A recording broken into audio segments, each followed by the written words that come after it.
I mentioned earlier about structural, you want to examine things in the capacity of two different perspectives, the macro view and the micro view. The micro view is when we really zero in on different parts of the house specifically and gather the information that we need in order for to provide a good inspection of the property, or at least a good our research about the house and investigative information. That macro view is that stand back, wide angle perspective of the house. And it's from this perspective, especially on the outside, and this is really what we're focusing on here, to get us the look at the long lines of the house. This is where we're going to make observations with major structural problems. This will give us the ability to see any sort of bulk movement, any leaning of the house or settlement to the roof line or bowing of the walls. And it's from this perspective is where, the inspector can really, get some good information on, at least some good insight initially to help us out with our take on the house structurally. And it's a lot of times because of this, an inspector's inability to do this well is where a lot of inspectors get in trouble, because it's from this perspective that we're able to make some really good visual assessments about the property. And it starts here, that you can make these observations and come to some conclusions right out of the gate, right? As soon as you start looking at the house, you make these observations, and it's all about the long lines of the house. And we'll talk more about that as we move through this section. And so let's look at a couple examples here. Now, here's a situation where, we more often than not, when we show up at the home, we show up at the out, in every situation, unless we show up on properties and we show up on the outside first, and you pull into the driveway, you park in the street. And as you approach the house, you want to start looking at those long lines of the house. And from this perspective here, we can see that, as we look at the home, and this is kind of a neat, it's a Tudor, Tudor, Tudor style home. And you have this, combination trim boards and stucco. And you see, just a tuck under or garage underneath the living space. And you can see from this perspective here, this wall here is a bit bowed, caving in a little bit. And you can see where that this portion of the residential structure, particularly the garage here, that wall is giving way. It's kind of collapsing to some degree. Now, the situation here, now we want to say that this would be pretty, this is obvious and we would catch this. Now, one of the things too, that if this was maybe happening at an earlier stage, where let's say it wasn't as obvious. Now, one of the things that we would end up doing as part of the inspection is to operate the garage door. So there's a really good chance as we were operating the garage door, whether it was a garage door open or present or not, we would operate the door. And so in doing so, if the wall has shifted to some degree to where the door movement on the rollers and the rail system was, would stick a little bit, would get maybe hung up a little bit. Now, if you've never really looked at your garage door rollers, they can slide right and left. There's some play to them. As there is, over time, there is some shifting and some movement. And because of that play on the rollers right to left, it allows the garage door to move pretty freely, when we want it to, whether it's with an opener or not.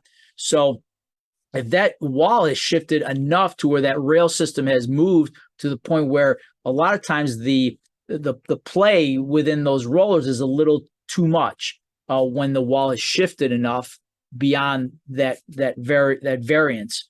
And so the door may not move as nicely. It might just have like a slow spell as it goes up or down. And so in an early stage, where perhaps it's not as obvious as this is, we might recognize a shift to the wall just from the operation of the garage door. Now, rarely do we think garage door, testing the garage door relates to a structural find, or revealing a structural clue. But in this case, clearly that could be a situation where we do identify the fact that, why is the garage door operating, so awkwardly, or it feels like it's stiff or sticks in the center portion. And now we look, maybe not from the inside, but we look from the outside and we see the fact that there's these, gaps at the top and the bottom. And we recognize that. The thing is here too is that we see some snow in this photograph here, and then the snow itself. If it was in excess of what it is now, it might be we can even see the landscaping wall here that it's sunken and caved in a little bit.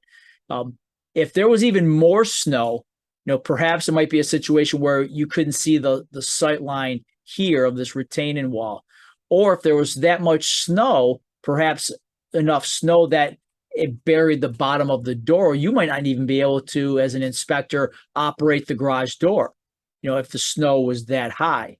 So, keep in mind with the things that we're obligated to do and not do, we are obligated to test the garage door.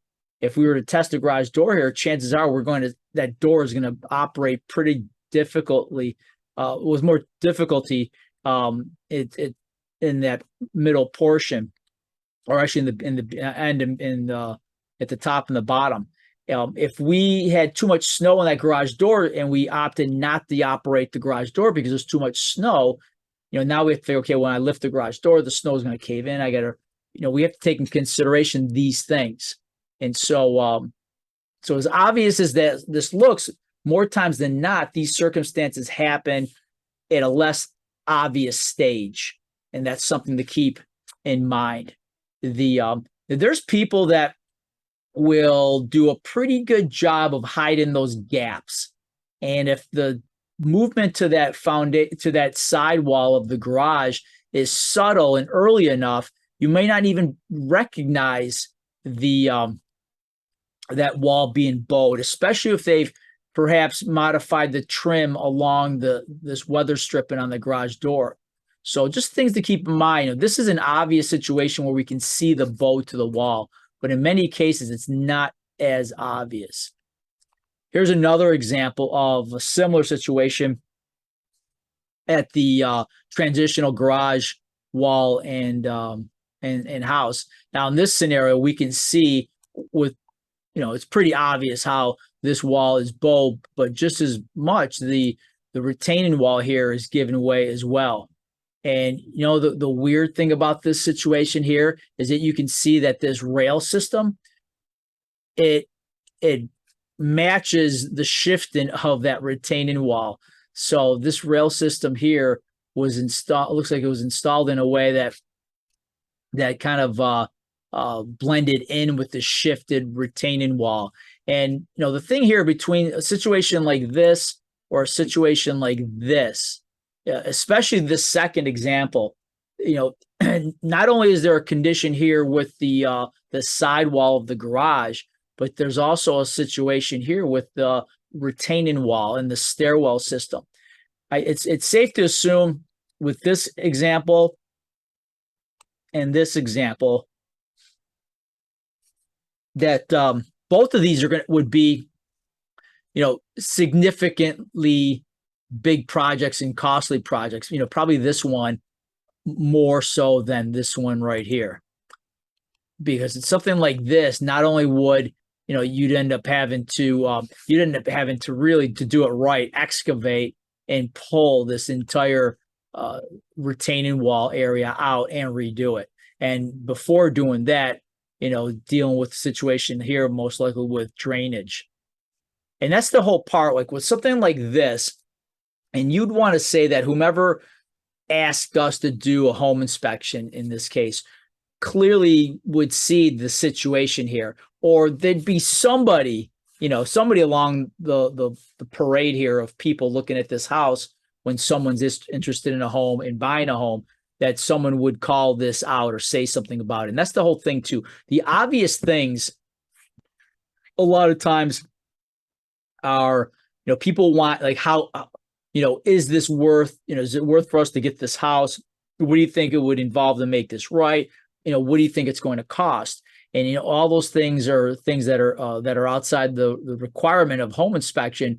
But once again, it depends on your level of expertise and discussion.